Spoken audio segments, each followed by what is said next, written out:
دائی کے احترام برادر مکرم مولانا نعمان نعیم صاحب، محتمم جامعہ بن نوریہ العالمیہ، برادر عزیز مولانا فرحان نعیم صاحب، نائب محتمم جامعہ بن نوریہ العالمیہ، میرے عزیز اساتذہ اکرام، مختلف ممالک کے سفراء، معزز مہمانان گرامی، پنڈال میں موجود میرے محترم دوستوں، بھائیوں اور بزرگوں، یقیناً یہ آج میرے لیے کسی سعادت سے کم نہیں کہ میں اپنے مادر علمی میں آپ حضرات سے مخاطب ہو رہا ہوں۔ 4 سال کا ایک عرصہ میں نے اس جامعہ میں گزارا، اور آج میں اگر اس جامعہ کے محتمم مرحوم مفتی محمد نعیم صاحب کو خراج تحسین پیش نہ کروں تو یہ زیادتی ہوگی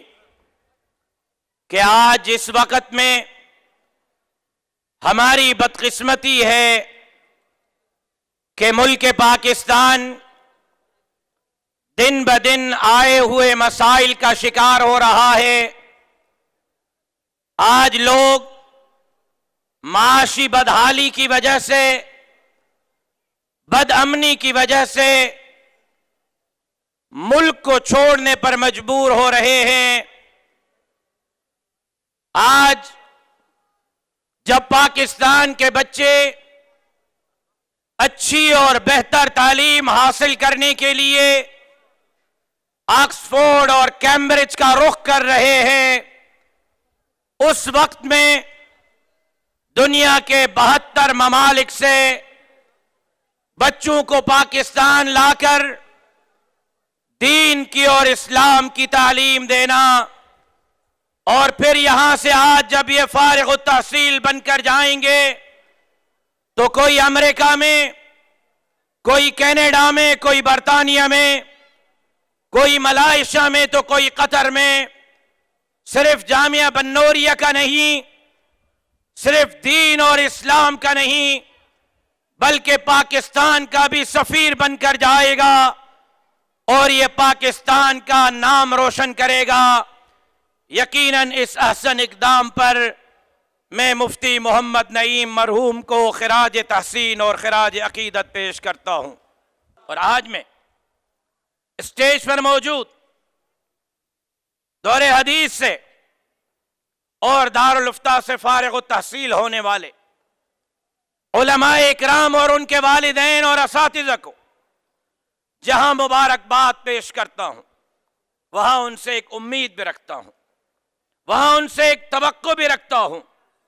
کہ جب اسلام کو، دین کو اور اسلامی اقدار کو دہشت اور وحشت کا نشانہ بنانے کے لیے کوششیں ہو رہی ہیں، آپ اپنے اپنے ممالک میں جا کر اسلام کا، دین کا حقیقی چہرہ دنیا کے سامنے رکھیں گے۔ آپ دنیا میں جا کر پاکستان کے امن کا، پاکستان کے اخوت کا، پاکستان کے اندر آپ کے ساتھ رکھے گئے روا سلوک کا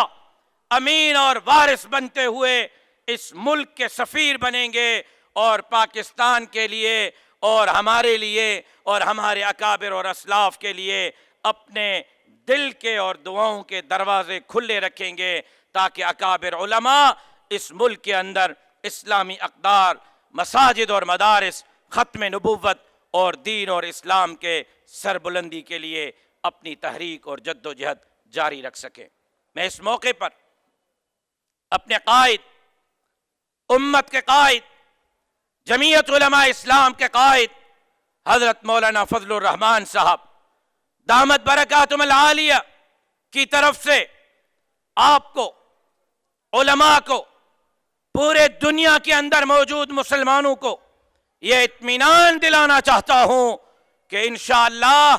جمعیت علماء اسلام کے قیادت میں اس ملک کو جس نعرے پر حاصل کیا گیا، پاکستان کا مطلب کیا؟ لا الہ الا اللہ، لا الہ الا اللہ کے نظام کے لیے ہم انشاءاللہ العزیز اپنی جد و جہد جاری رکھیں گے۔ جو کچھ بولنا سیکھا ہوں اسی مدرسے سے سیکھا ہوں، میرے اساتذہ نے مجھے یہ حوصلہ دیا ہے، مفتی نعیم مرحوم نے مجھے یہ جذبہ دیا ہے، انہی کے جذبات کی عکاسی کر رہا ہوں۔ کسی یونیورسٹی، کالج، آکسفورڈ اور کیمبرج سے نہیں سیکھا، جو کچھ بول رہا ہوں اسی جامعہ بنوریہ سے سیکھا ہوں، اور اسی کے آبادی کے لیے، آبیاری کے لیے، ترویج کے لیے، بلندی کے لیے ہمیشہ صرف دعائیں نہیں، ان میرے دونوں بھائیوں کے لیے بلکہ تینوں حنظلہ کو بھی شامل کرتا ہوں، میرے خون کی، میرے پسینے کی، میری محنت کی اس ادارے کے لیے ضرورت پڑے گی تو آپ مجھے اپنے ساتھ پائیں گے، آپ مجھے اپنے شانہ بشانہ پائیں گے، اور انشاءاللہ جامعہ بنوریہ سمیت ملک بھر کے مدارس کے اور مساجد کے اور دین اور اسلام کے خدمت کے لیے آپ اور ہم مشترک جد و جہد کر کے اسلام کے حقیقی معنوں سے بھی قوم کو آگاہ کریں گے، تو اس ملک کو جو امن کا گہوارہ، سلامتی کا گہوارہ ہے، مزید امن اور سلامتی کا گہوارہ بنانے کے لیے مشترک جد و جہد کریں گے۔ ایک مرتبہ پھر اپنے مفتیان اعظام اور علماء اکرام کو مبارکباد پیش کرتے ہوئے اجازت چاہوں گا۔ زندگی باقی، ملاقات باقی، وما علینا الا البلاغ۔